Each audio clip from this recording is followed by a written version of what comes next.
Good morning, everybody. Today, I will give the lecture on the explanation of the sixth crisis in China. That is the 1980s. And we are trying to give more detailed explanation about the economic system reform. Most of these people, both inside and outside, knows that China started the economic reform since the late 1970s, the early 1980s. Last time, we have gave the background and analysis to tell people that the economic systematic reform is exactly caused by the crisis, the fifth crisis, happened in late 1970s and the early 1980s. It's caused by large amount of the foreign capital flow into China in 1970s because at that time China reset up the diplomatic relation with Western society, with Western countries. And now this time we are trying to give more explanation about the background. Why that China, since 1980s, China can accelerate the economic reform and also to have so-called high growth since 1980s. The first, we must notice that the 1980s it's a new historical era in name of new liberalism. If you have the picture, we have the picture to show that originally since the 1960s, caused by the excess industrial capital expands in 1960s, but most of that time, most of these countries set up the independence after the Second World War, still be very poor. So when Western society, Western countries, they re-industrialization after the Second World War, they can produce large amount of industrial goods, but there's no market. So from 1960s, most of these industrialized country falling into the social chaos, and a lot of left-wing movements encouraged by Maoism in Western society became very serious. And many thousands of people joined the social movements. And until 1980s, you can see that it's very clear to show that what is the historical difference. 1960s, every decade, every year, the foodist and kerosene production as a model declined. So that mass production is a kind of typical foodism for the industrialization, for the industrial capital expansion. But from 1960 to 1970s, they cannot create the capital accumulation. So downgrade every year until 1980s. And 1980s is very important because that the 1970s, late 1970s and early 1980s, when China is the biggest country, biggest population country, and also the biggest market country, its biggest market size, started to absorb these Western countries' surplus industrial capital. It's immediately turned to a new phenomenon. That is here, you can see that the real production downgrade every year, but the overseas capital returns increased since 1980s, 1970s, 1980s. And before 1980s, and most of these Western countries only transfer out their manufacturing industries to so-called four small dragon and 4 small tigers. But these country and the region mainly allocated at the peninsula or islands. So the geographical size is small, and the population size also small. So they cannot absorb too much surplus industrial capitals. So just started from this small economy. But when China opened to Western countries, when China re-set up the diplomatic relation with Western countries, it's very important because China is a big mainland country. So that is why from 1970s to 1980s, especially from the 1980s, this American industrial capital can have a more overseas interest from overseas investments. So we go back to this one. So that is also to show that the accumulation since 1980s increased very fast. And then most of these overseas investments created large number of the overseas returns flow back to Western countries, especially flow back to United States, mainly flow into the stock market, join the speculations.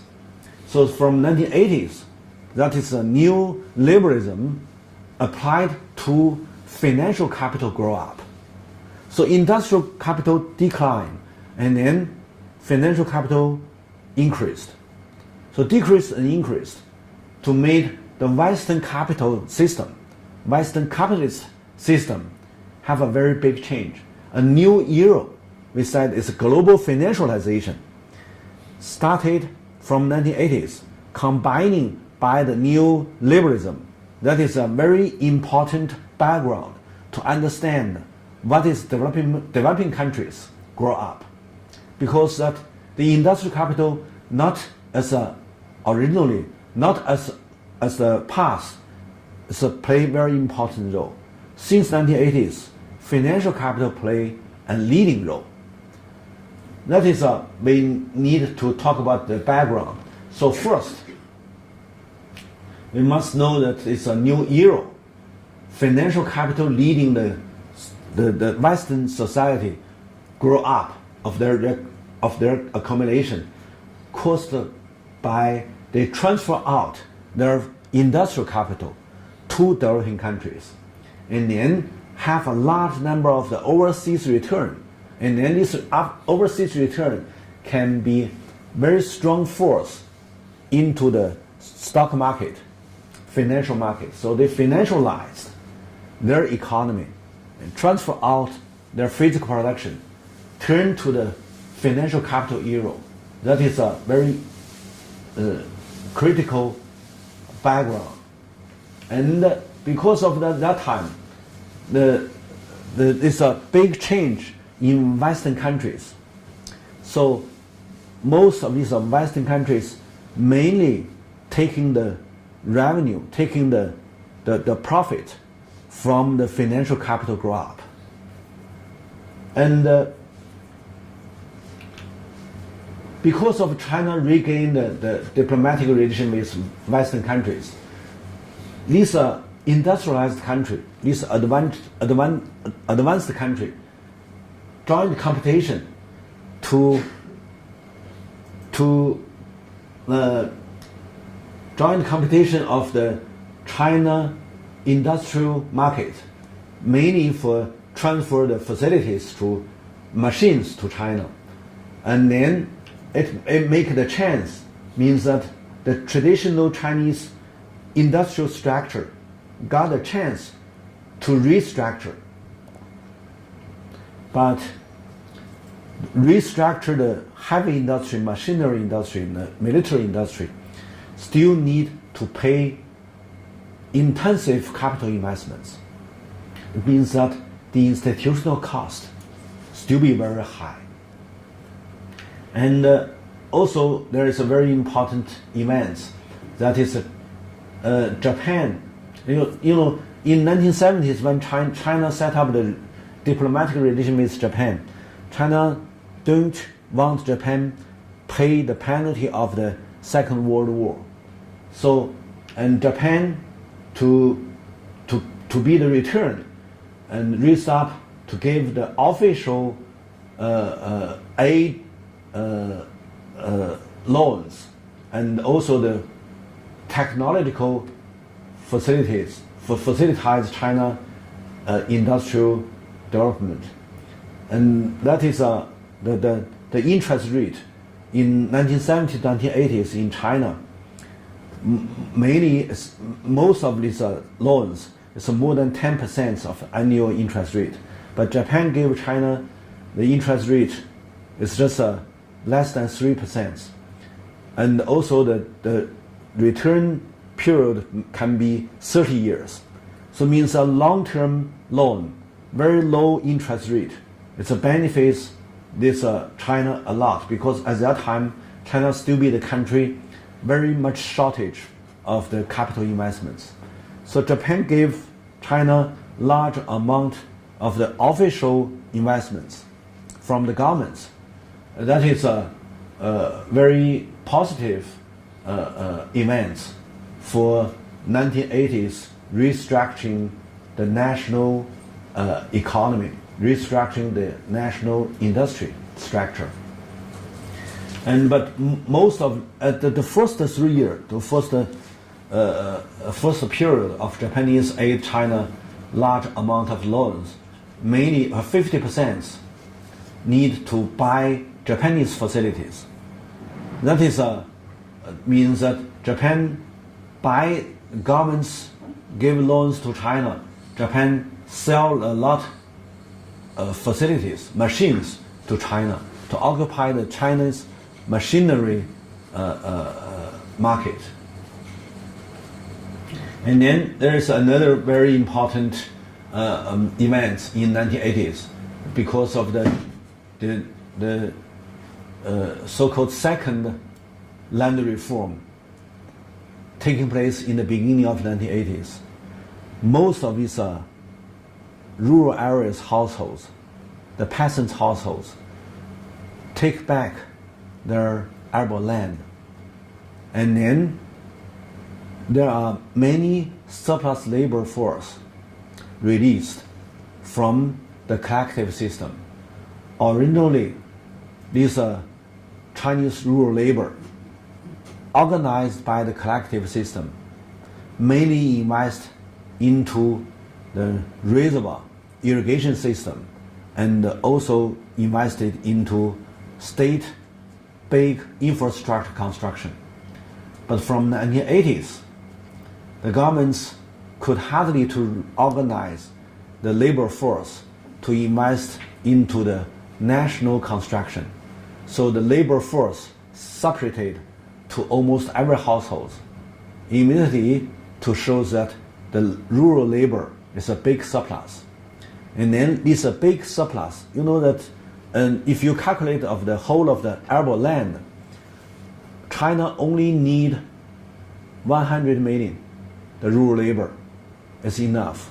But from 1980s, when rural reform finished, you find that there is almost 200 million to 300 million surplus labor in the countryside.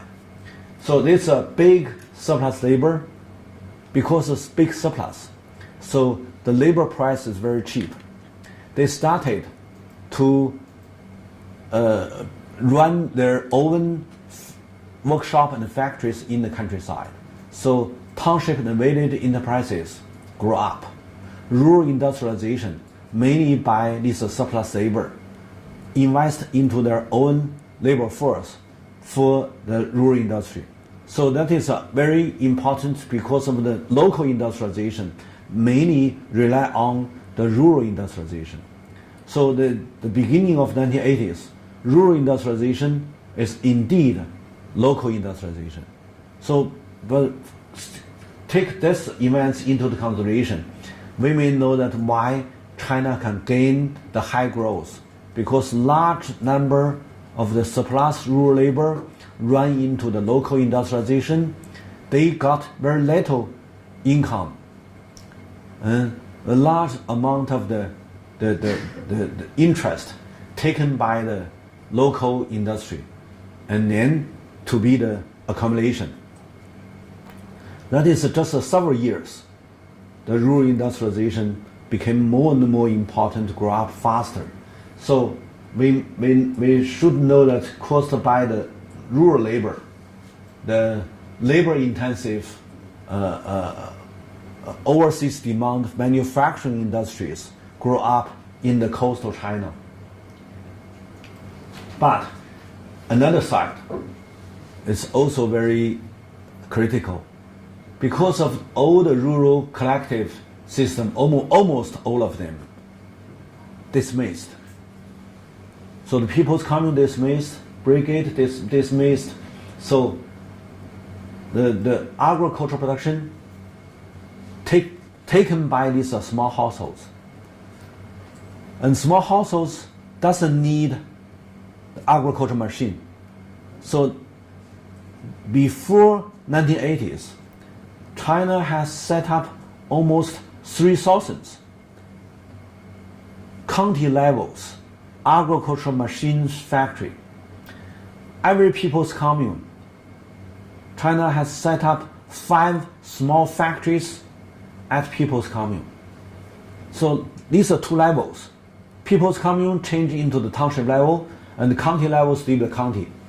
These are 2 levels agricultural machinery system almost bankrupted. So means that from 1950s, China invested into the local industries, mainly for facilitated agricultural production.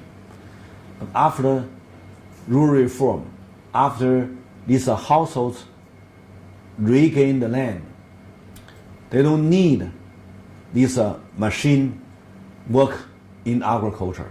So the county level and the township levels machinery factory almost bankrupted because no market. And think about the industrial as a chain. When the county levels machinery factory bankrupted, certainly the upper level, like the heavy industries, mine industries, and so on and so, all have a very bad impact. So this is a kind of negative change. I mean, when the local factories bankrupted, and the upper one, even in the cities, these are big industrial factories also need to facing very negative situation. So these are the events of the 1980s reform. And we have given explanation about these things. That's what means that the Japanese aid China from 1979 to 2012. Japan gave the official development assistance ODA to China, and it's almost 60% of that time's overseas aid, overseas assistance loans. So most of these loans, these are Japanese loans, invest into the infrastructure construction. And the first 3 years, mainly by Japanese machines and Japanese facilities, and later, mainly invest into the infrastructure construction. And infrastructure construction cannot have the return in short term. So Japanese development assistance loan became very important because it's mainly invested into the infrastructure construction. And also, because of this loan, mainly invest into the infrastructure construction, means that Chinese governments need every year to have such kind of assistance loan and then to pay back to other countries. When you take the facilities from Western countries, you also need to have a long term to have a returns, and not short term. So this means every year Chinese governments have a large amount of the foreign debts, And then foreign debts to GDP, especially the short-term foreign debts to GDP, is very high. So if you cannot have a kind of sustainable foreign aid, immediately Chinese governments will facing the challenge of the budget deficit. So that is why we give one page to show that Japanese official assistant loan, official development assistant loan, is at that time play a very important role in 1980s. But one thing is somehow turn to the risk, because ODA, mean the official development assistant, and give to China, calculated by dollar. When China paid it back, it started from 1970s. China paid it back, started from the new century. When they pay back, they must give to the Japanese yen. And Japanese yen is somehow the convertible rate, Japanese yen is increased. So means that China payback need to have a more cost. So that is a risk. But most of this Japanese official assistance loan to China is a benefits 1980s Chinese infrastructure construction. And the cost by these foreign aid and foreign investments caused by the large amount of foreign capital flow into China, mainly taken by the central governments. So the central still maintain their traditional policy to use the foreign capital, the foreign loans, to restructure the traditional industrial structure. Means that since 1950s, when Soviet Union gave the facilities to China, that is mainly given to military industry and heavy industries. So this heavy industry, military industry, I have given the explanation, you need even double cost to maintain. Nowadays, Chinese want to restructure the industrial system, and then to develop more light industries and textile industries and chemical industries. But until 1970s, this purpose never been carried out because of the geopolitics, because of they facing a lot of political challenge until late 70s to early 80s. So this time, I mean, Chinese central governments still maintain their policy to change the structure of industries and to make the light industry and the textile industries grow up. That is, they need more capital invest, and then they can carry out their purpose. So for this one, they need to take the cost. The big cost is that it's a capital intensive readjustment, and also caused by the local industrialization, mainly invested by overseas Chinese company. This overseas Chinese company invest into the coastal area, that they have the facilities, machines from overseas, also the markets in overseas. So they don't set up any relation with the inland industries. It means that inland industry, especially national industries, have no markets. There's no relation as a market between central controlled national industrial capital and local governments overseas manufacturing industries. I think that people need to pay attention to this relation cut-off. Originally, the local industry only can be facilitated by the central industrial capital. Central control the machinery industry, control the heavy industries, and central can produce a lot of machines to the local.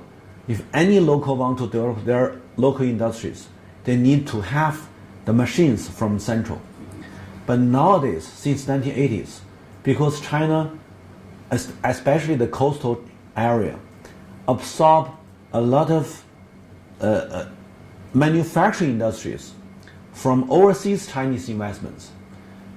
They move the machines from overseas, and also the products sell to the overseas. So it means that such kind of industries allocated in the coastal area have no relation with the national industries inside of mainland China. This one is extremely important. Just like I mentioned that when the agriculture separated by the households, they don't need agriculture machine. So this national agricultural machinery system bankrupted.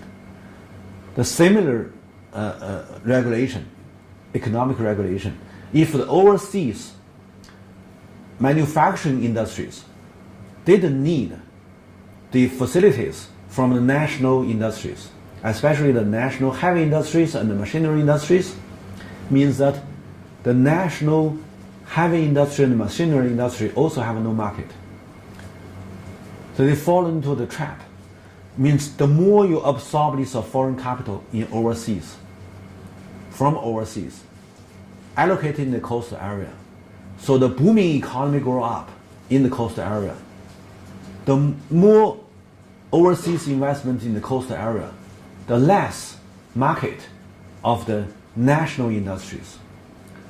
Originally, you paid very high cost to maintain the Soviet Union invested heavy industry and military industry. Finally, you found, okay, you have no market. Nowhere need you produce machines to these overseas market needs. So that is when the central take a lot of foreign capital trying to restructuring their state industrial capital system. Finally, they paid high cost, but finally they found there's no market. That is a central central industries, the trap of central industries. And then local. And the local, because of in the beginning of 1980s, the Chinese have a kind of very important change. Originally, they trying to have a balance of the regional development. So that 1960s to 1970s, they transfer a lot of industries from coastal area into the inland, into the West China. That is the so-called the third frontier construction. Paid almost 260 billion Chinese yuan. It's large payments for move the coastal industries into the inland China. It's almost paid 20 years. But this time, they set up a new theory for development. That is a floor development. Means step by step. You need to first develop this coastal area. These are provinces. And then when they become rich, and then they can facilitate inland provinces. So they said, allow some areas rich before others. That is a kind of new strategy for 1980s development. So because of this strategy, and the local have a big difference, the regional gap enlarged. The coastal China have a lot of foreign investments for manufacturing industries, for overseas export, for exports to overseas, means that they have a strong relation with the overseas markets, but no strong relation with the inland markets. They only need cheap labor and raw materials. Sometimes, or some area, they even doesn't need the materials in local. They can input the materials from overseas and then sell their products to the overseas. So it means that the coastal areas, that is, became more and more economically independent. Strong relation with overseas, less relation with inland. So that means there's a local industrialization mainly focused on the overseas markets. But China have a traditional geographical line. From Heilongjiang, there is a county in name of Aihui, and down to the south, Yunnan province, there is a county in name of Tengchong. So you can draw a line from Aihui to Tengchong. That is the line of east and west in China.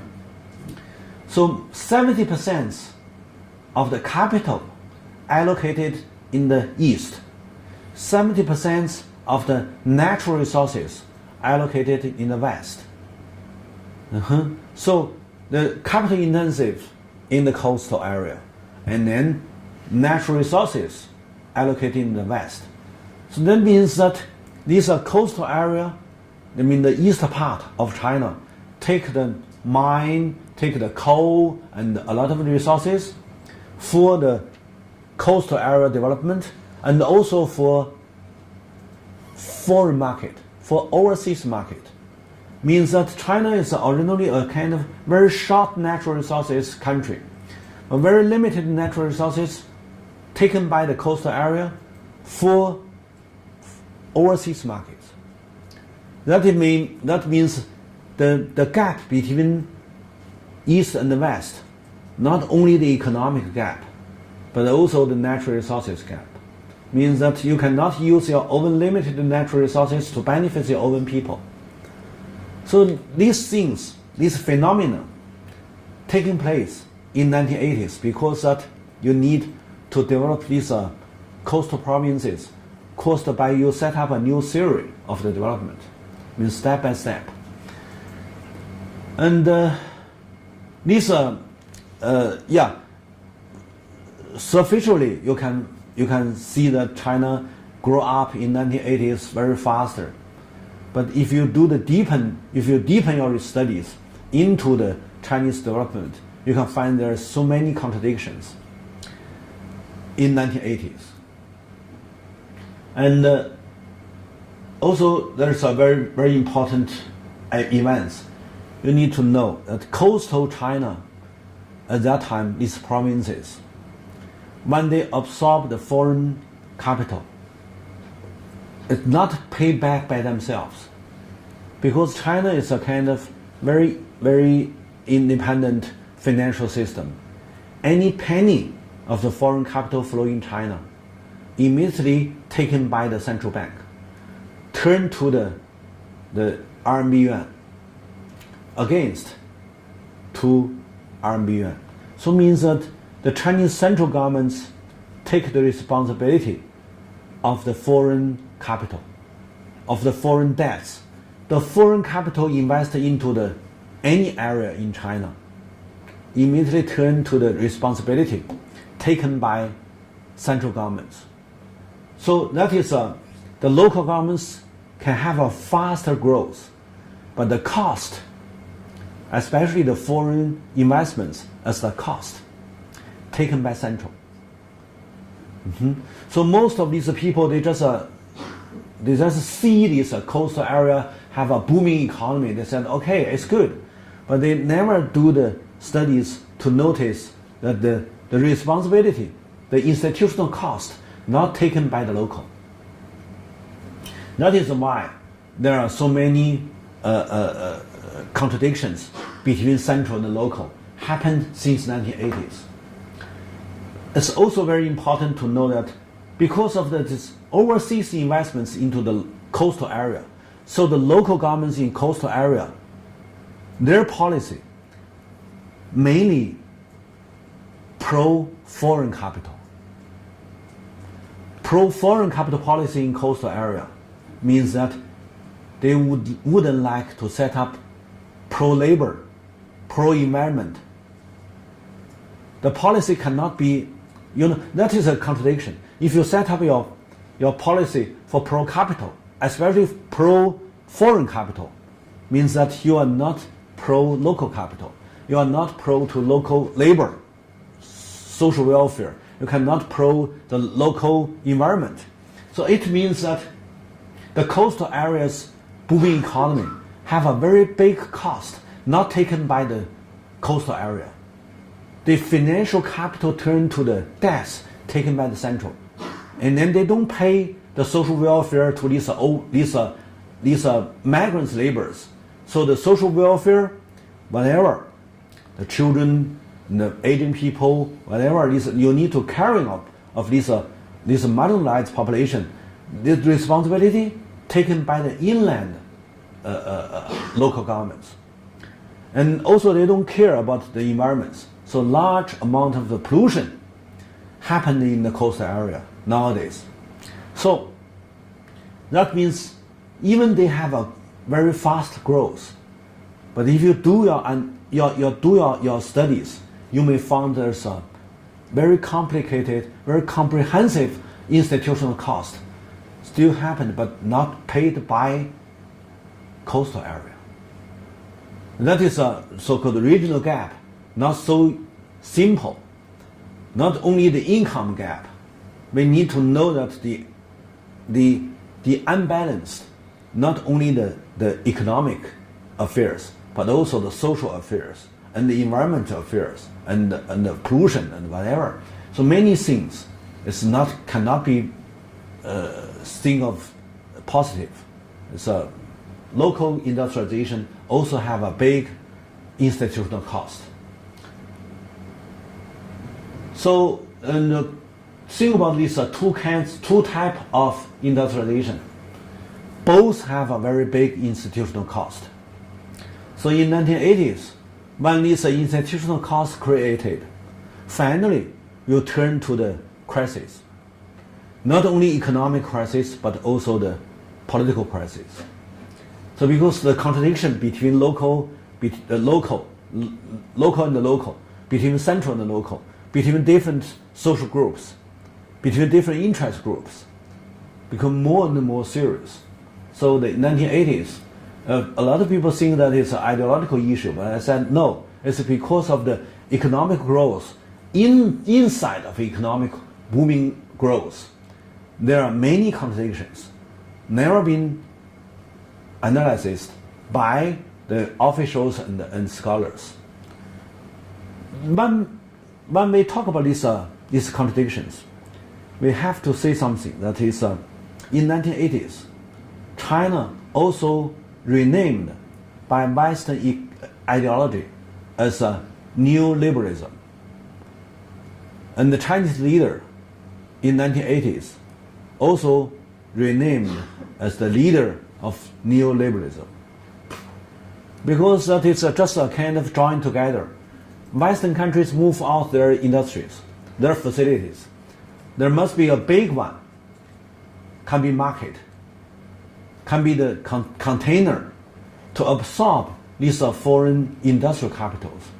So that is a so-called international market or international institutions. So why people more interested into the neoliberalism? That's because neoliberalism not only takes place in advanced country, they want to move out their physical productions and then turn their economy into high levels, into high structure. That is a financial capital era. But this financial capital era, they need to find the container to contain the institutional cost. This institutional cost turned to the China, and China, inside China, became multiple contradiction. including of central local, local, different interest group, and whatever. So from the 1980s, when China take large amount of foreign capital for high growth, that is a lot of people think it's a very positive experiences. Few people pay attention to the negative lessons. So my analysis very much emphasize, even you have your economical growth, you need to do some studies inside of the economic growth to notice the institutional cost. So that is this page. We are trying to do the explanation. Okay, so for the central governments almost carried out their purpose because they want to restructure the economic, they restructure the national industries. Okay, they gained this aim. So look at this one. From the 1985, it's close. I mean, by this from 78 started the economic reform, and the light industries grow up, and from 85 it's almost close, and to 90 it's half. So heavy industry and light industry, the structure became close. Means originally it's a heavy industry played more than 60%. In 1950s more than 70%, and 1970s down to 60%, and then 1980s so 50%. Means that the national industry structure originally is imbalanced. It's have a more heavy capital, heavy industries now turn to the half to half. So that is very important. Since 1980s, a lot of people's livelihoods can be satisfied by the national industries. And this one is I mentioned is the line between Aihui and Tengchong. 70% of capital allocated in the east, and 70% of natural resources allocated in the west. And this one is talking about the coastal areas, overseas investments. We have understood the Western countries transfer out their physical industries, their manufacturing industries first. That is from 1960s to 1970s to these Asian small economies, like South Korea, like Chinese Taiwan, like Hong Kong, and Malaysia, and Philippines, and Thailand, and Singapore, and these countries. But it's too small, and small labor force. So less than 10 years, almost all of these so-called the price of productivity increased very faster, and means that these manufacturing industries in these small economies will not very effective. So they got to move. And then when they move and they enlarge their production, the best place is coastal China, because that is time I mentioned, because coastal China can absorb large amount of cheap labors from inland China. And means that these overseas Chinese factories directly move to the coastal area.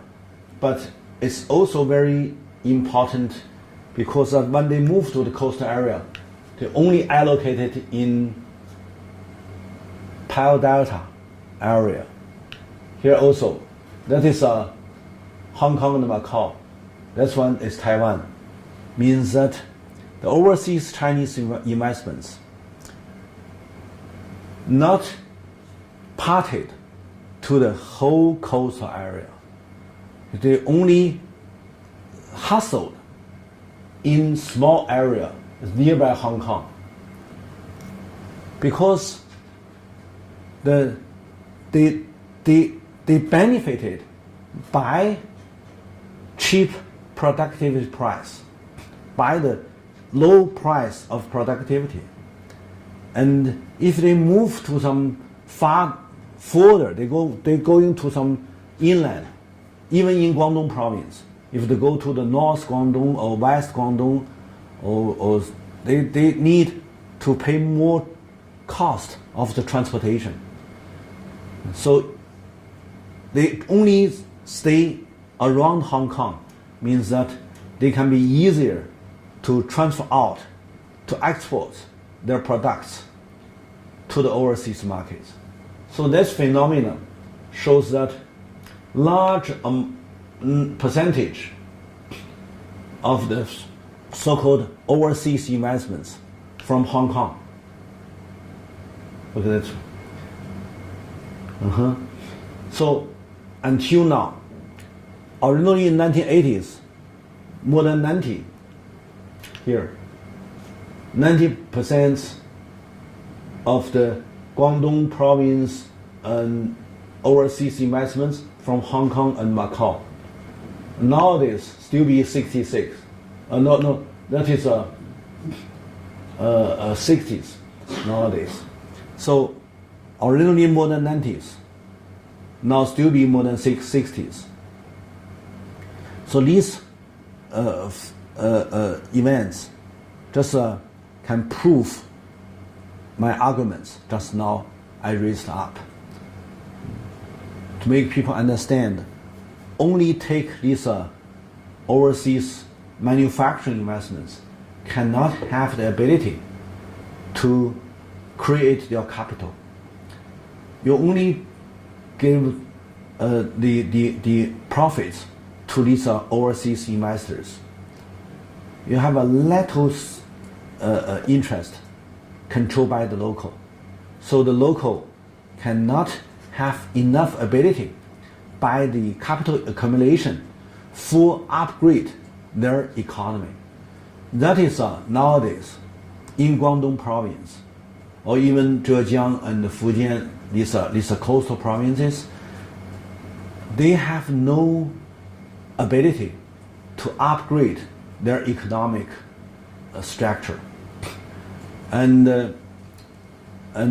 even they want to change these low levels manufacturing industries, but they have these manufacturing industries has very strong relation with the local elites, with the local interest group.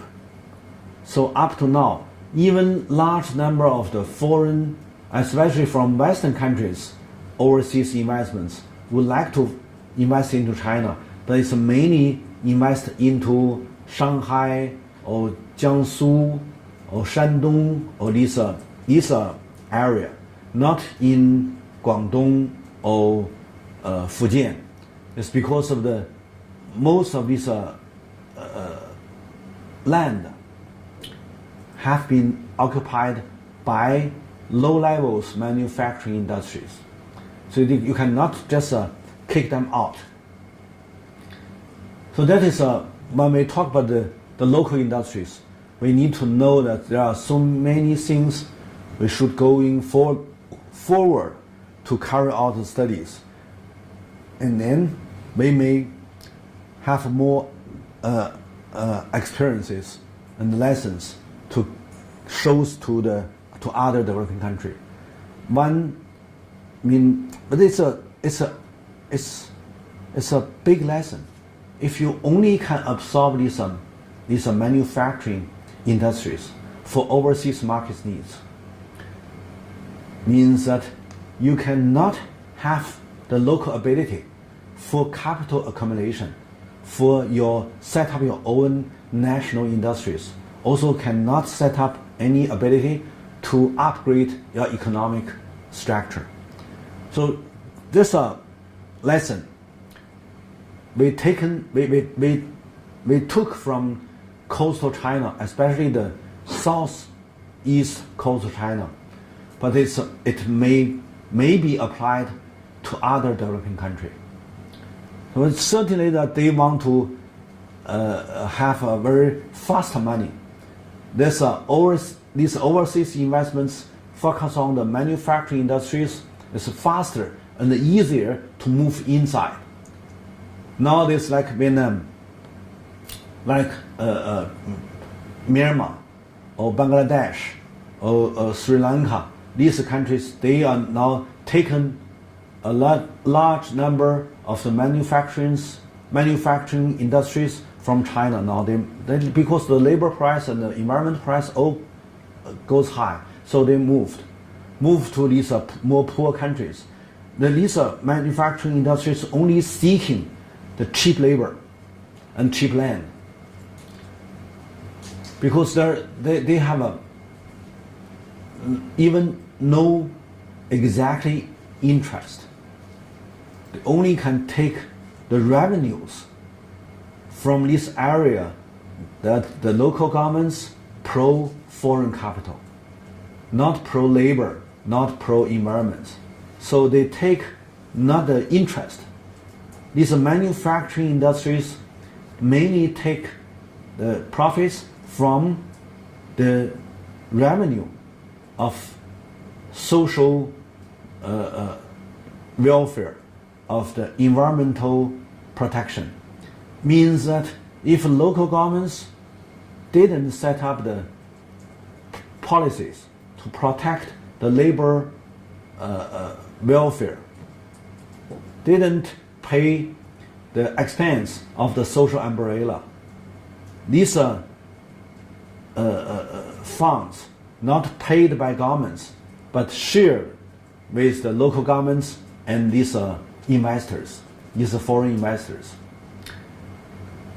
It's in China. It's most of these laborers, they have a generation by generation. Now the old generation has been back. Nobody gave them the pension fund. Nobody gave them the social securities. Their problems only can be solved in the inland provinces. So when we pay attention to such kind of development, we need to indicate that is not benefited the local, not benefited local, but only benefited some interest group, some local elites. It's not a kind of inclusive increase. It's exclusive. So we gave some pictures, some data here, trying to show that it's a big lesson. And here we gave you the number of the so-called labor. When China just started the reform, the labor force in China is the highest in the world. Most of these labor force to the total population, less than 50%.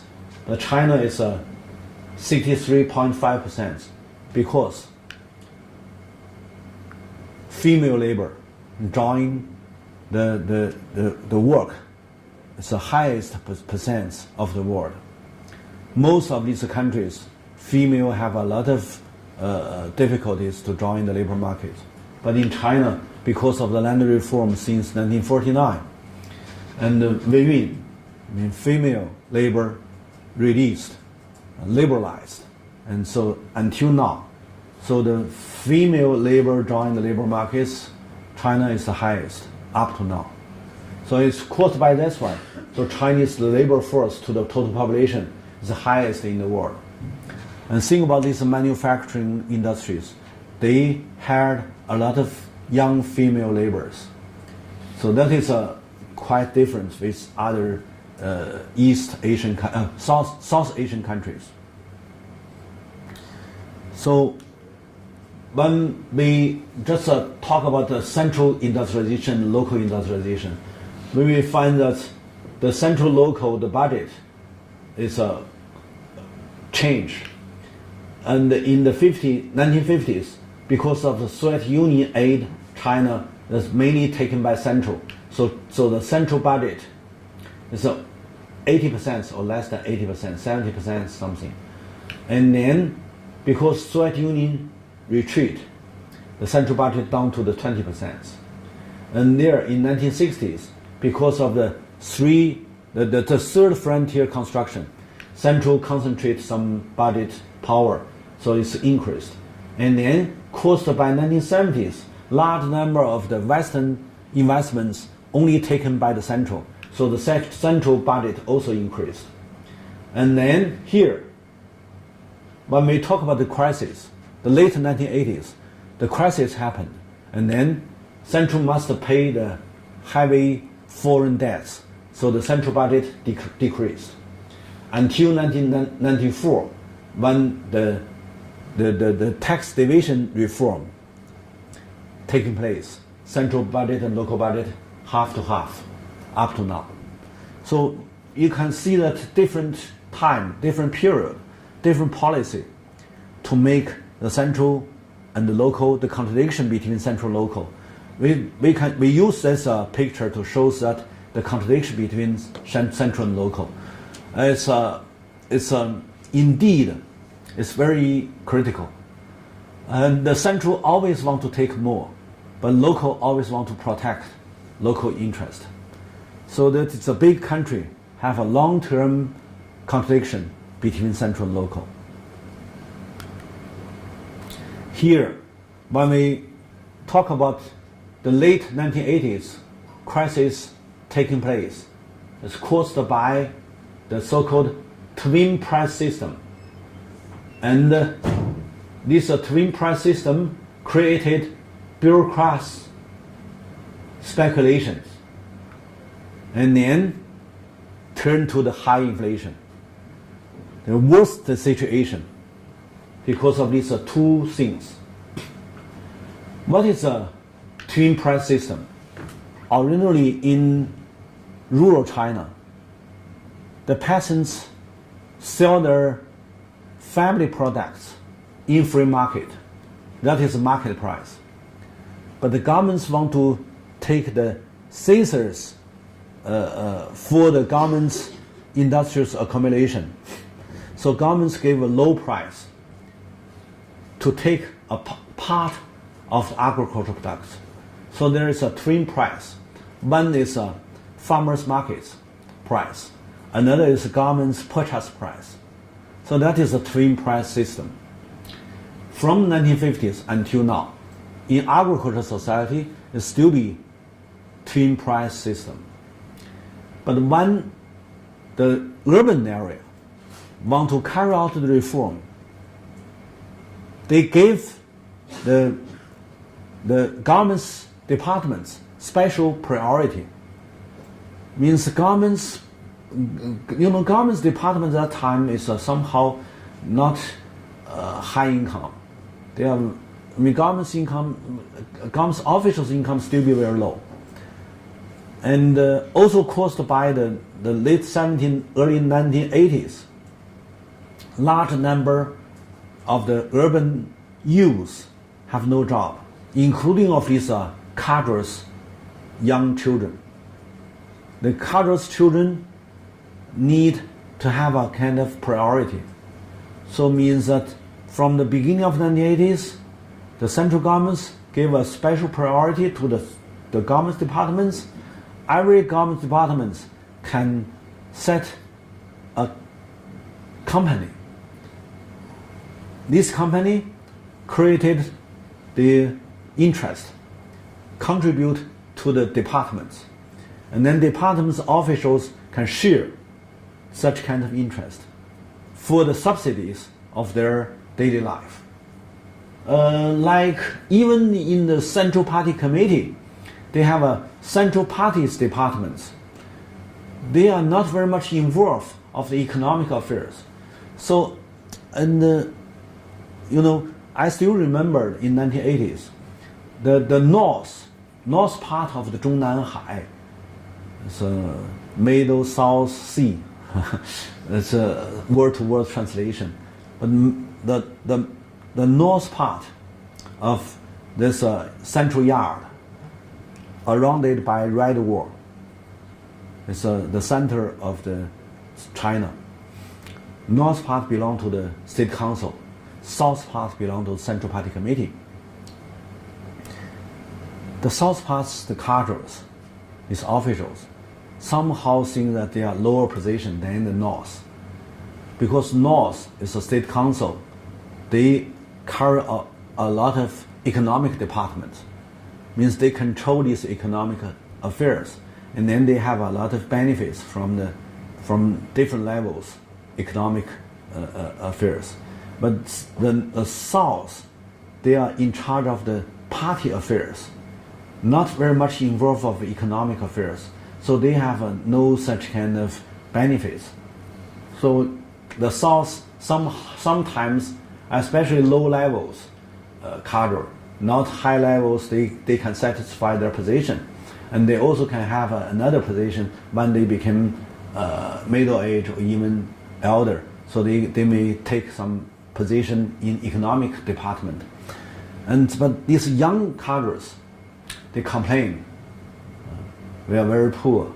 Yes, and in the 1980s, at that time, I was a young fellow in the Central Party Committee's office for rural work and for rural policies.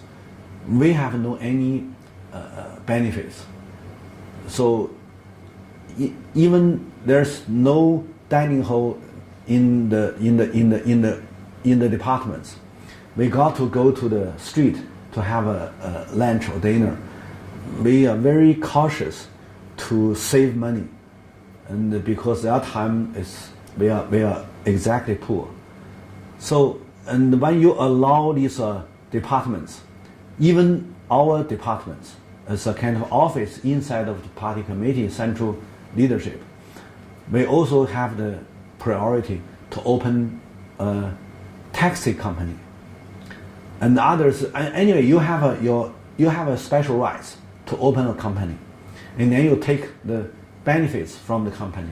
So when they have such kind of special rights, and these government departments, when they control the purchase price, they can move a part of these low price materials or commercial goods to their company, and then to take more benefits from the markets, and then to subsidize their officials.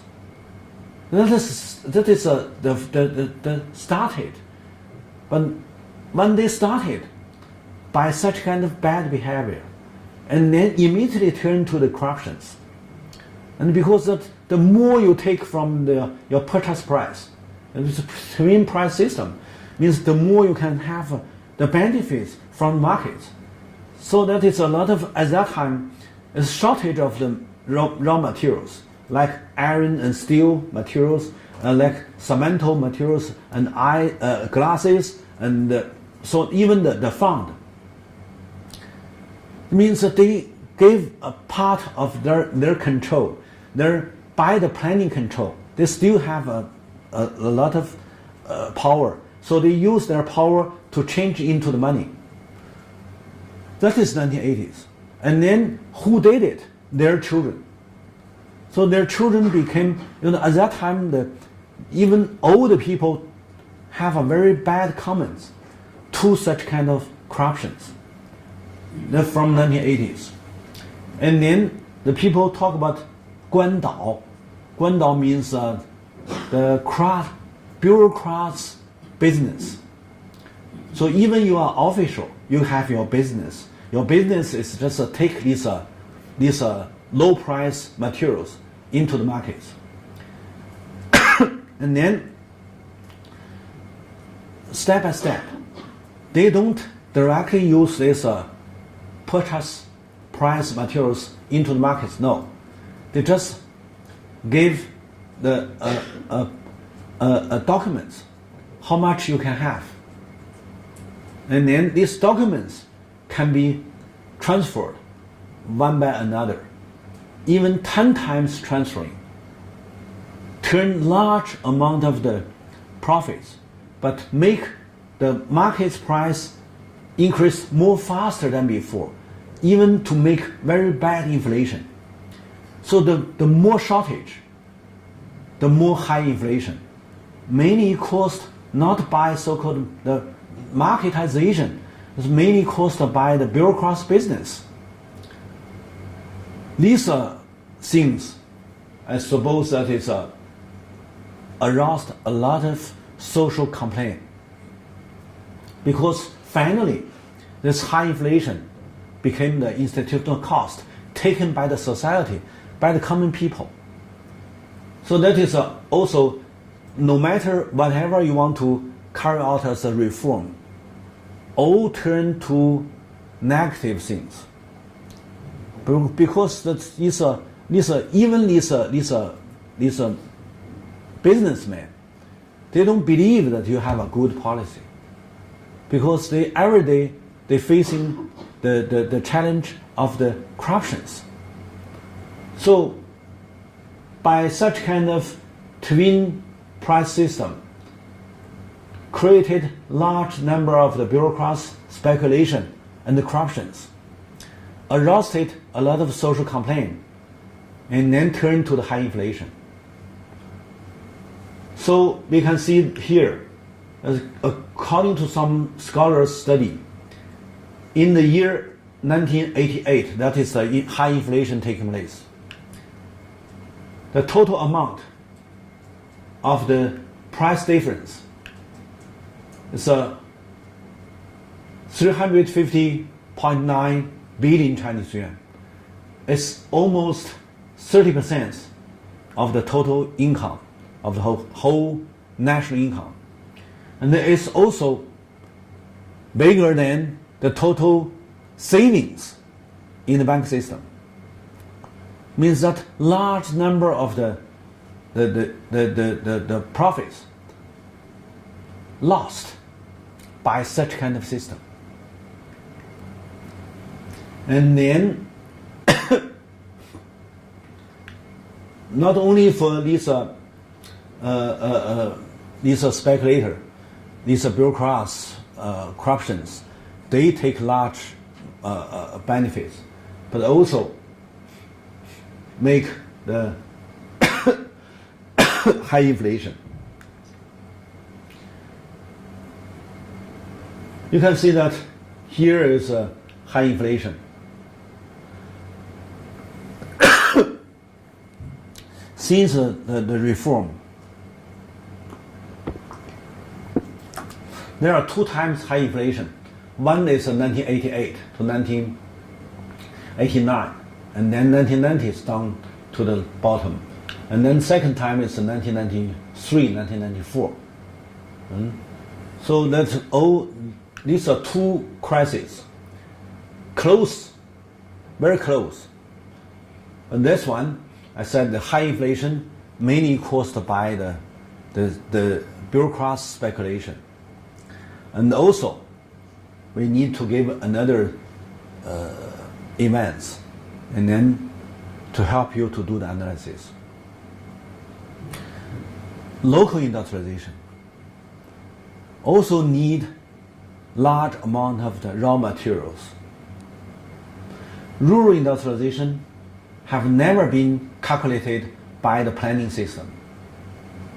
So the local industrialization, some of them allocated in the coastal area, they can input raw materials and then export manufactured products. They can at least make some balance. But it's a rural industrialization under the county level, developed very fast, but never been calculated by the planning system. Only one way is trying to take the raw materials and the bank loans, the funds, by some measures. I remember in 1980s, and some local people trying to send the gift to Beijing to some government departments. But Beijing, the streets is very complicated and traffic also bad. So they don't know how to drive into Beijing. So at that time in 1980s, I helped them to be a pilot, to give them the way how to find the government departments. Also at that time, there's not so concentrate. I mean the whole of the officials, whole of the employees in the government departments, they can share similar benefits. Even you are a minister, you only have some, maybe a blanket of the eggs, because local, especially these are rural factories, they send a lot of fresh agricultural products or some local products. They may send you some clothes and some curtains or some pork or some eggs. It's a big truck, drive to the government department's yard, and you can share equally. But just some years later, they changed. They don't need to drive the truck into Beijing. It's too much highway. They just go to send to the key person, to send gifts to the key persons, and then the corruptions concentrate to some small group. That is late 1980s.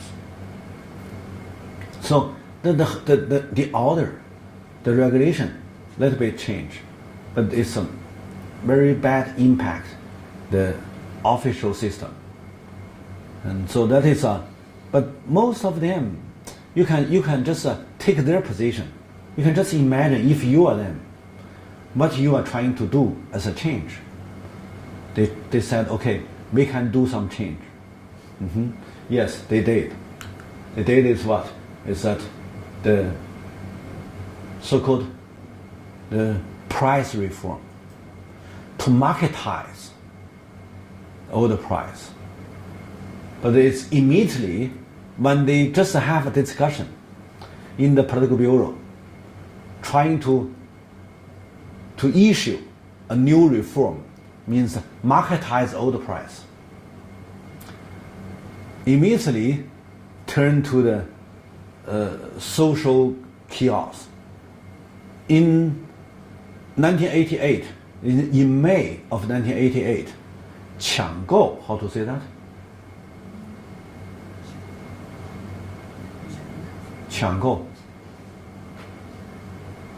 you know, means the mass people hustled in the store to buy whatever they can buy, because they all worry about inflation, and they suffered a lot about such kind of speculation turned to the inflation. So if the store gave some commercial goods, they will immediately hustled to take it. So make these stores cannot open the door. They just open little, and then to whatever you want to buy, you give me money and then give you the commercial goods.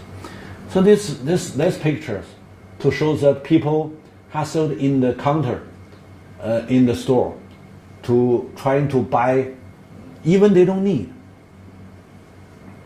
They buy a lot of things, store in their home, and many decades they still be there. And like the clothes, or the how to say that, 肥皂, 洗衣粉, powder of the washing machine, or the what it's anyway, they buy a lot of daily life used commercial goods, and that is when the central just begin to discuss. They said, okay, we can marketize all the raw materials and the goods and whatever, means that marketization. When they want to adopt the reform policy towards marketization. You can compare with Soviet Union, other East European countries.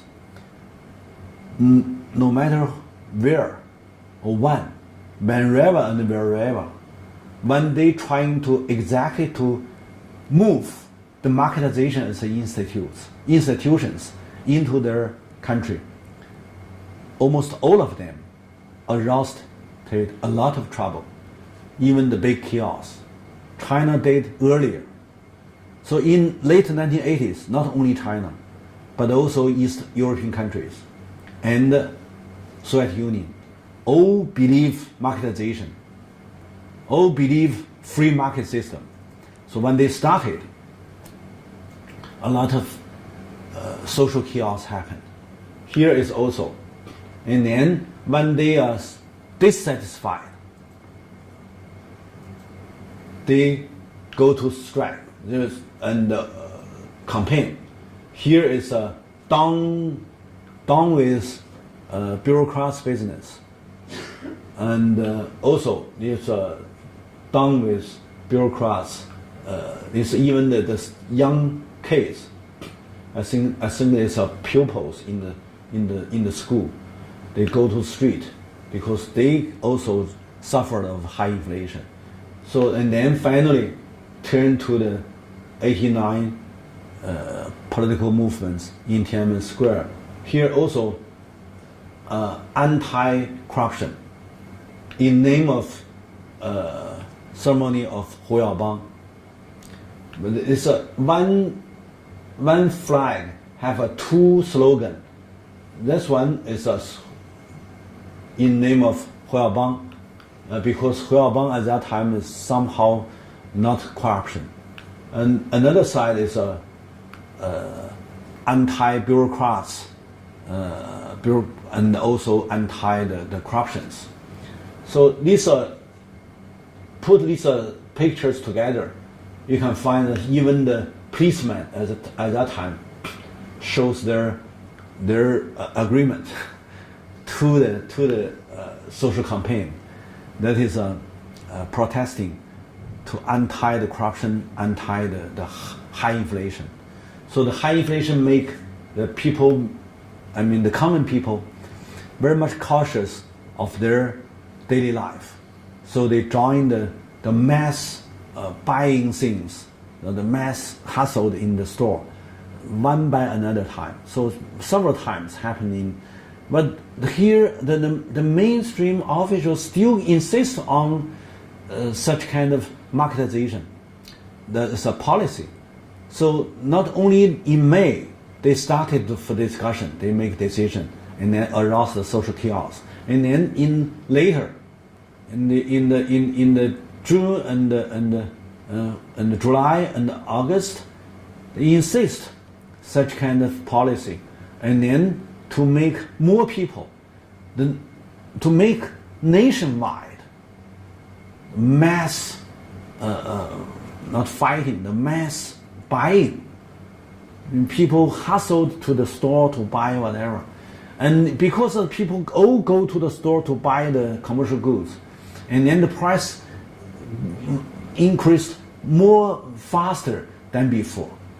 And also these bureaucrats business, they take this chance because it's historical chance. It's market price much high, and then this purchase price much low. So if they are the businessmen, they must take this benefits. So means that the more inflation, the more the bureaucrats business do the speculations. That make the late 1988, early 1989, the social chaos everywhere. So not only the Tiananmen Square, but also a lot of people join the local campaign. So when they have such kind of economic crisis, we must know that the mainstream policy designer made they did need to have measures, but measures make the furthermore crisis. Because the first, because of the high inflation, and the people go to the bank to take the savings to buy the commercial goods. And then the bank will be bankrupted. If you have too much people take the savings out of the bank, and then bank will have no money to give the loan to the industries and the commercial things, events. So that is the leader first give up the price reform. Originally, they have a very strong mind to marketize the old price, but from the late August, the leader refused. Gave up this reform, and then the same time, they take a kind of special policy for maintain your savings interest. The saving interest, not only the bank gave the public to publish the savings interest, but also according to the inflation. How much inflation, and the government subsidize. The bank subsidize your savings interest. And because that time the inflation increased to more than 15%. So if you savings is maybe 5% as an interest rate, but you can meanwhile have another 15%. Means that your saving rates can be 20%. 20% saving rates. How much as a loan? The bank rate. If you give a loan, you pay the saving interest 20%. You need at least 5% as a bank cost. So means that if you increase the saving rate, you must increase the loan rates. But the government only increase the saving rates, not increase the bank rates. And then you can guess what happened. The first, bank did have the chance to do the seeking rents, rent seeking, because there is a big gap between savings and the loans. Means the loans need to have everybody want to have a loan, you need to pay at least 25. But because you only pay maybe 70, the 7 or 8, originally because the saving rate is only 5, and then loan rate is only 7. So it's a 50% as a bank cost. But nowadays the saving rates increase to the 20%, but the loan rates still remain 7%. Means that these employees in the bank, they can negotiate. You pay more than 7, maybe 15, but you still have a large profit. But another one, so some people calculated this minus interest rate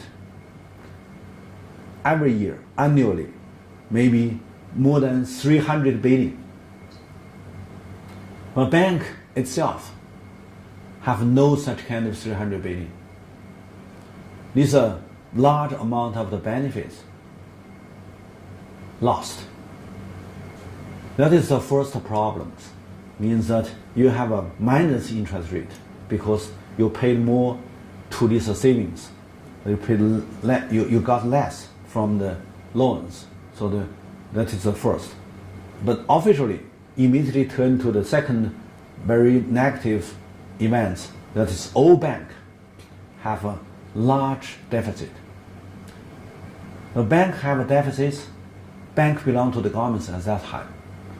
In late 80s and early 90s, all the bank, there's no private one. So the bank is the government's hands. So the governments immediately take all the bank deficit into the budget deficit. So the late 1980s, December, the government's budget deficit increased more faster than before. So also means that the governments have no ability to invest into the industrialization. It also means a large number of the employees have no job. So in the 1989, caused by the high inflation and also caused by the government measures, in 1989, immediately turned to the social conflicts. It's a very popular regulation. Any ism, any institution, if you're facing the challenge of the high inflation, you need to take some measures. Most of these government measures made negative impact. That is unemployment increased. So in 89, because of the governments have a very big deficit, short of the investments ability, so in 89 started unemployment problem. And also because of the governments got to increase the bank rate for the loans. So in 1989, a lot of business in reality, they don't take the bank loan. Like these stores. These business, they need to take the bank loan and then to buy the products from the factory and then sell these products from the factory. They sell the products and then pay back to the bank. That is a cycle. But these stores, these shopping centers, they said to the upstream, to these factories, they said, okay, I can sell your products, but I cannot pay your money because money is too much high price. So I have no fund. You can give me your products, and then I sell for you. And that means that this shopping center need they owe these factories, but they need to pay the salaries to their employees, so they never reduce any fees. The costs still be there. So the whole of the economic system became chaos. And then this 连锁负债 means that the debts became a kind of chains. And because the factory produce these products, need to pay the machines to the upper stream factory. They have no money, so they said, okay, I owe you. Wait. The whole of the industrial chains became a kind of debt chain. That is in 1989 and until 1990. So that means that the whole of the industrial segment cannot run because the whole of this cycle stopped, caused by the financial capital problem. So that's the real economic crisis taking place, caused by the leaders trying to follow the neoliberalism to marketize the whole of the economy. And then they're facing the challenge, they have no applied measures for preparation. They only think that, okay, we're going on with the path of the market system. That is the only right way. But when they're trying to adopt these measures, they immediately facing a lot of big problems. And then also turn to the social chaos. And then at that time, because I think that most of these senior leader, they have no exactly the knowledge about what is the economic crisis, and they also have knowledge to know that the economic crisis must turn to the social problems. So they think that is an ideological issue. So they made some political measures to try to price the so-called capitalist mental pollution. They gave a lot of new concept to describe such kind of social problems. They said it's because of your impact by the capitalist ideology, or they may think that you are trying to do some bad things to involve of the stability. So they have done some measures. So that is why it's a turn to the Tiananmen political events and then priced by the governments. So that is the 1980s. It's a very clear picture up now. We can tell you that what is originally happened, and then step by step turn to the economic contradiction between central local and the local. And then this contradiction cannot be solved, and because unbalance, the gap is aroused the local trouble, and also because of this local industrialization grow up faster to make short of the raw materials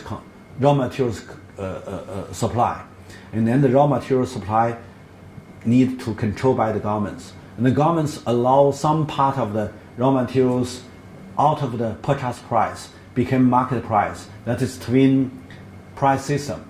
Twin price system turned to this bureaucrats business to be the speculations player, and then they make more high inflation. And then high inflation turned to the social campaign, social protest. And then social protest in name of some politicians' ceremony.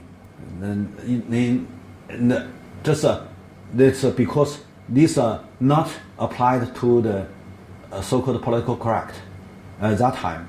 So it's a many complicated situation we can just clean up from the economic development. And then finally we found out that is just a regulation. Economic crisis turned to the social conflicts. So in the late 1980s, when China have such kind of Tiananmen Square movements and priced by governments, and then immediately got the American reaction. So the American reaction is just the 1 day later. So June 4th, there's a government's priced the Tiananmen movements. June 5th, the American president stopped the military collaborations, and then American followed their measures of barrel China and block China economically, and also announced and asked other American-controlled international organization like World Bank or IMF stopped investing in China. And I remember that in late 1980s, I was a member of the Chinese group to facilitate World Bank transition law, help China to transit from the planning system into the market system. And that's what can maintain, because it's for transition, ideologically. Others, any international organization invest in China for development, all stopped. So that stop means that China in late 1989, early 1990s, got to facing the new challenge of shortage of foreign capital. Originally, you have a large amount of foreign capital flow into China, and then you can readjust your national industries, restructure, readjustment. You can do a lot of things by this foreign capital flow in, and then you can make the balance between light industry and heavy industry, whatever you can do. But this time, when they stopped, similar as when Soviet Union stopped the investments into China as a kind of government assistant. So that is immediately make China to have the economic crisis in the year 1960. But this time, in 1990, immediately China fallen into the depression because of Western countries stopped gave the foreign capital into China. But at that time, it's just a capital-intensive growth.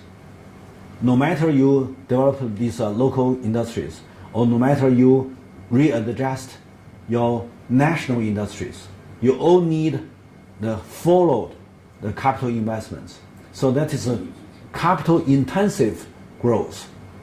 But when Western capital stopped, and then domestic capital also I just mentioned that domestic bank at that time all have a very big deficit.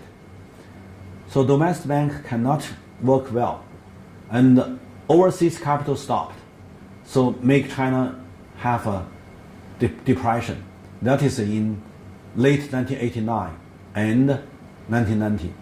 So this time, when China trying to set up the relinking relationship with Western countries, since 1970 to 1980s, China have almost 20 years this time from Mao. In 1960, delinking. 11 years or 12 years passed. From 1971, 1972, China started relinking with the Western capital investment, with the Western technical aid, whatever.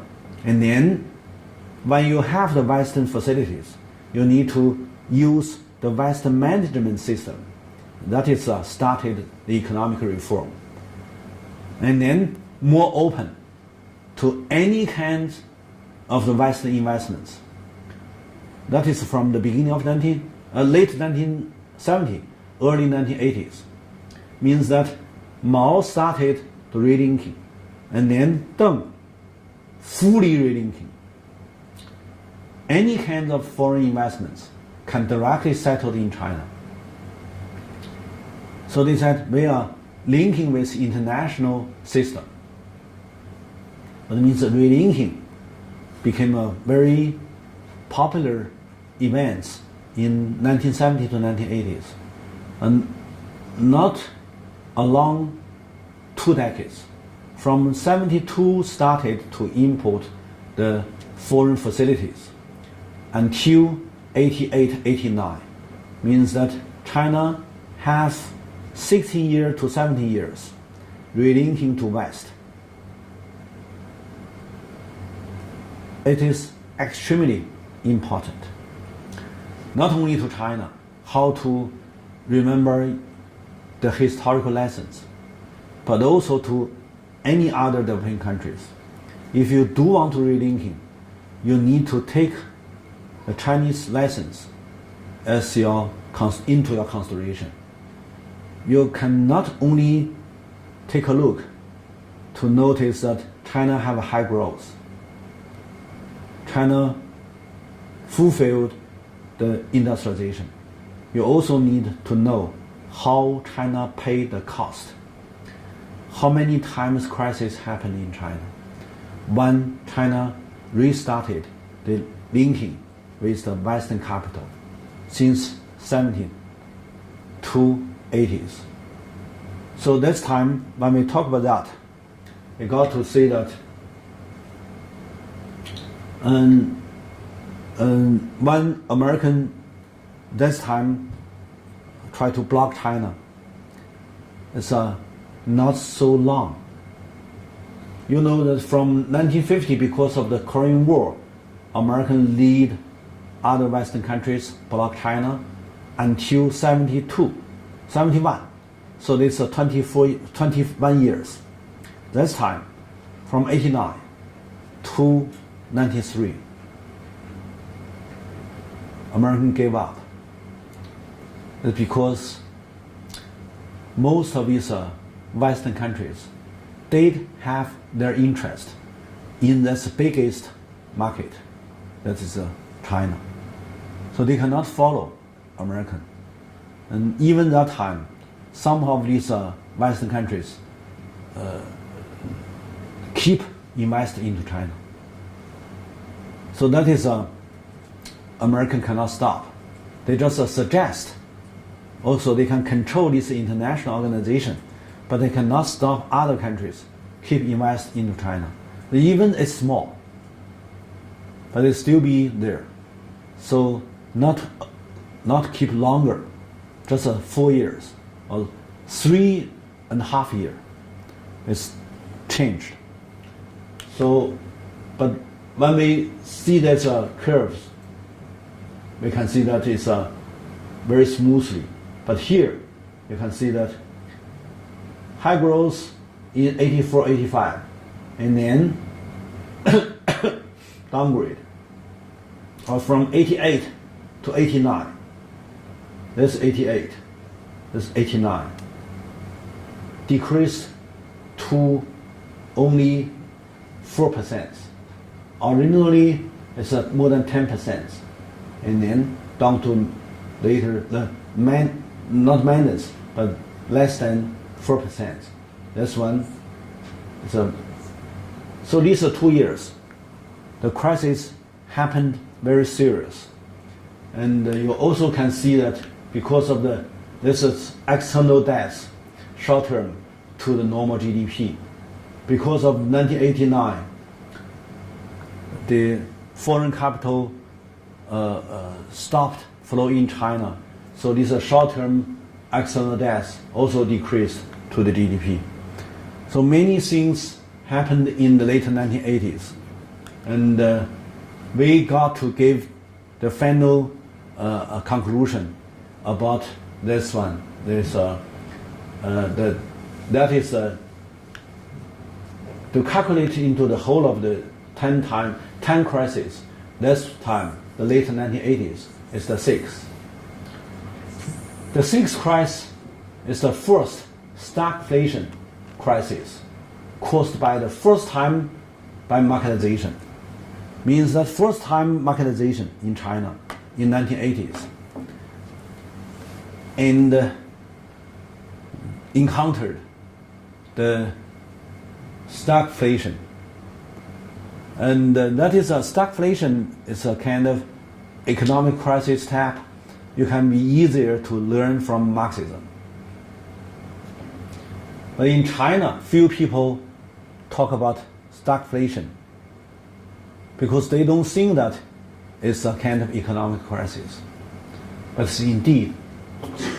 We said positive experiences is that the country, the state, passed from the 1960s, 1970s, and 1980s. They passed 3 decades. Finally, they gained the purpose to make the balance between heavy industry and light industries. So from late 80s to early 90s, China have a very rich light industrial, tax industrial products. The people's livelihoods much improved.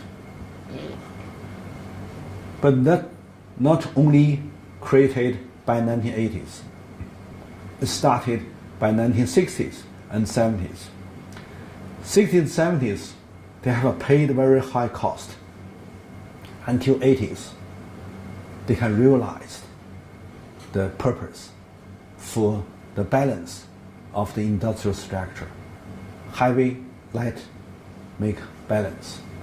That is one country want to make your industries sustainability. Industrial sustainability need to have the markets. The heavy industry contribute the facilities, the machines to light industry. Light industry contribute the commercial goods to the markets. Finally, China realized such kind of sustainable industrialization, but paid very much high cost. Until 1990s, China still paid the high cost. I will give such kind of explanation in later when we talk about the seventh and the eighth crisis. We will give more detailed. It's because involve of 45 million state-owned enterprises employees lay off. That's the biggest cost in the world. But when we talk about the crisis, we must see that this crisis, the reason of the crisis mainly come from the external issues because of relinking. First, that is China utilized the foreign capital, reform its structure of the national industries. I have mentioned several times before this explanation about the sixth crisis. I said any penny of the foreign investments into the developing country immediately turn to the foreign debts. If you have money, pay back. If you have money, you don't need to have a foreign capital investment. Because most of these developing countries want to set up the modernization by industrialization and urbanization. Both of this industrialization and urbanization all have capital intensive as a mechanism inside. So if you are short of the capital, you must take the capital from our overseas. And then overseas capital flow into your country, turn to the debts. And then debts make the deficit. And the deficits make the crisis. So it means that external issues still be very important events to understand what happened in 1980s. And then the local governments started local industrialization mainly from the 1980s. Local industrialization got the rootless investments from overseas Chinese. As I mentioned in Guangdong, Palo Delta area, more than 90% of the overseas investments come from Hong Kong and Macau. Many come from Hong Kong. So these are rootless investments only seeking the social revenue and the environmental revenue, cannot create large amount of the interest. No interest means that no ability for the local capital accumulation. And then means that local have a very important shortage for readjust the local economic structure. That is from the 1980s to nowadays, almost 40 years in coastal China. The local governments still feel very difficult to readjust the local economic structure. They cannot have a high-tech industries. They cannot have heavy industries. They cannot have machinery industries. Nowadays, still be a kind of manufacturing industries play important role. So that is why when these manufacturing industries move out to Vietnam, to Bangladesh, there is a kind of local worrying, especially the governments, because that these laborers will have no job. And also when they have destroyed the local environments, if they move out, you have no tax to protect your environment problems, to solve the problems. So that is a very important negative impact. Another one is that when they input the facilities, means that the upstream industry, national industries, cannot supply the machines to these coastal area manufacturing industries. Means that they cut down the market relation. So make the national industries become more and more falling into the trap. Finally, they got to be bankrupted. So when we talk about such kind of problems. We need to know that the national industry capitals originally is their products is shortage. We have a shortage economics. But after 1980s, few manufacturing economy for overseas demand need the national industries to produce machines to facilitate the manufacturing industries in coastal area. So this one, I said, is also very important. Even they can short terms to create some tax or can have this foreign reserve. They can have the trade surplus. Nowadays, China became a trade surplus country, mainly by the coastal area. But that is a return. But you also need to think about the cost.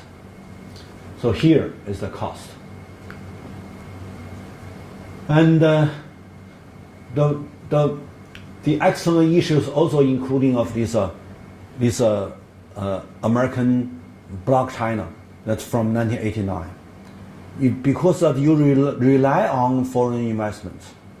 So when you have the conflicts with United States, political conflicts, they stopped foreign investments into China, and then you immediately fall into the trap of the deficit, means reserve deficit. And we will give you more explanation about next crisis. When we talk about the seventh crisis, we will tell you how much is a foreign reserve debt and how it's impact the Chinese economic growth. And then we can turn to the internal issues. The internal issues, the first is because of the 1949. The urban economy started to use the twin price system. Originally, this system only applied to the rural China, not applied to urban China. But when they trying to take this one as a positive experience into the urban reform, they found that it's applied to this bureaucrat's business. This bureaucrat's business, the big benefits, more than 300 billion annually. I mean, in 1988. 1988 is the worst year of the bureaucrats' business because they took too much and make the highest inflation. Up to now, the data has been readjusted. Originally, in 1980s, the governments committed the high inflation is 18.6%. And now it's readjusted down to the 15%. But 15 is also very high because nowadays a lot of countries like China only have a 3% or less than 3% inflation. But at that time, it's 18%, 18.6. So it's high, very high inflation.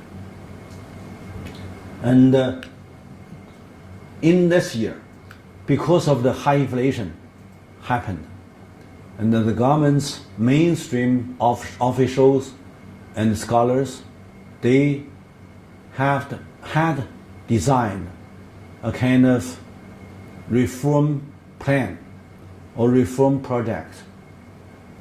I said it's similar in most of these East European countries, including of Soviet Union.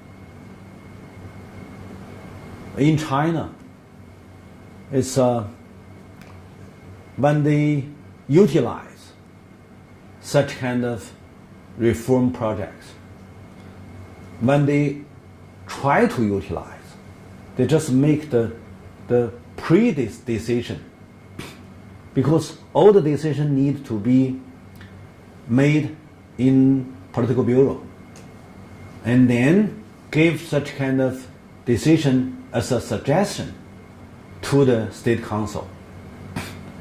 There's a very complicated the system, not exactly taught by these State Council's economic department. No, first it's in the State Bureau.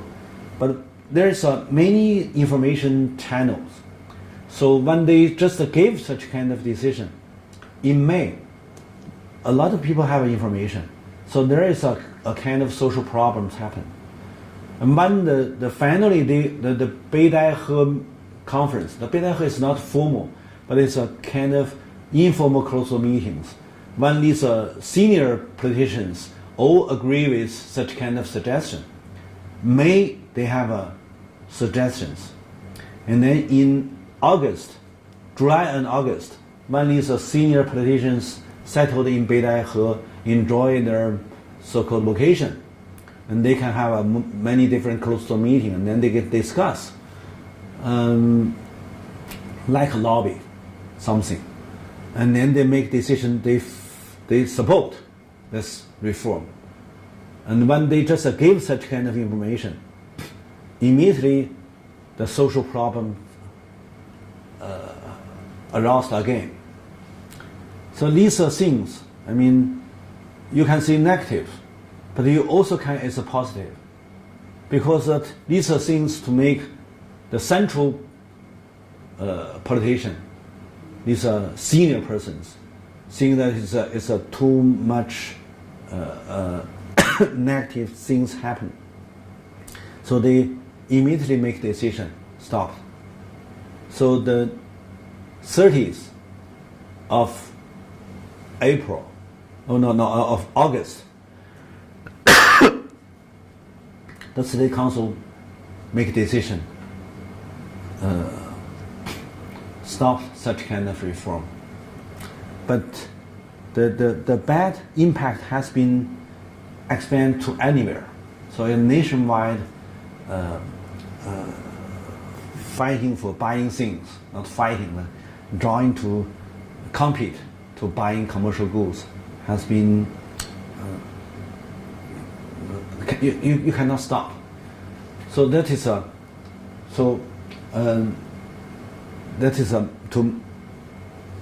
to benefit China, stop the marketization and leave this chance to East European countries and the Soviet Union.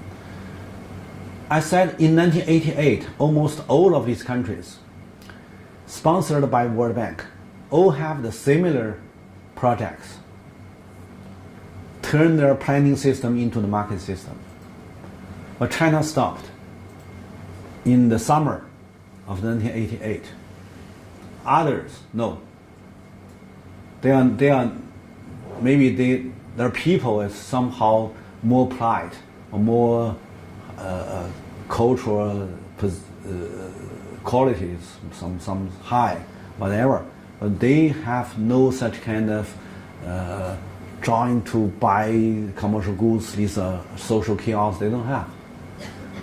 And means that they still keep going. And then these countries all bankrupted. So I said that the heaven bless China by a crisis to give enough lessons to both upper leaders and lower societies to prevent China from a corruption, from a collapse. So even from that time, from 89, almost all the Western media ideology all announced China will be collapsed. Maybe tomorrow, maybe next week, maybe next month. But from that time, China still be there, not collapse. I said it's a big lesson. Late 80s, caused by the first time China trying to marketize, gave the big lesson, make China stopped, and then be cautious to going forward step by step. Even by the sixth crisis, not still still not be enough lesson. So China need to have another one. That is the seventh lesson. Maybe to make China aware this is not exactly the right way. We need to take more cautious. We need to be more cautious to going forward. So that is when we talk about this one, we have to think about what is lessons China take. And then when we talk about the measures dealing with the crisis, we found that it's the first to make the state bank system fall into the big trap that is a big deficit. It's the first financial crisis, but not be happened, but be controlled. That is also very important issue we need to take into the consideration to think about. At that time, I mean, in the year 1988, all Chinese banks need to be bankrupted because all have a very bad deficit. As I know, because at that time I was a policy researcher in Central.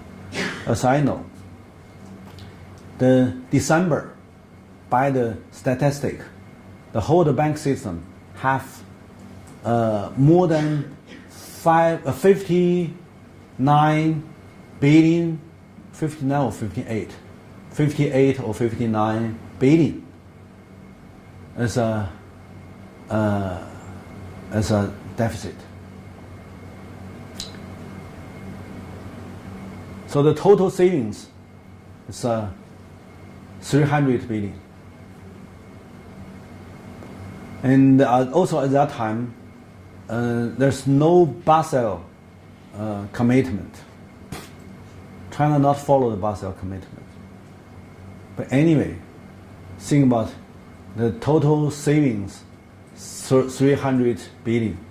The total deficit is more than near to be 50 billion. That means that 1/6 of the bank assets has been gone. So it's much, much bigger than the Basel. The Basel gave you this 8%. So at that time,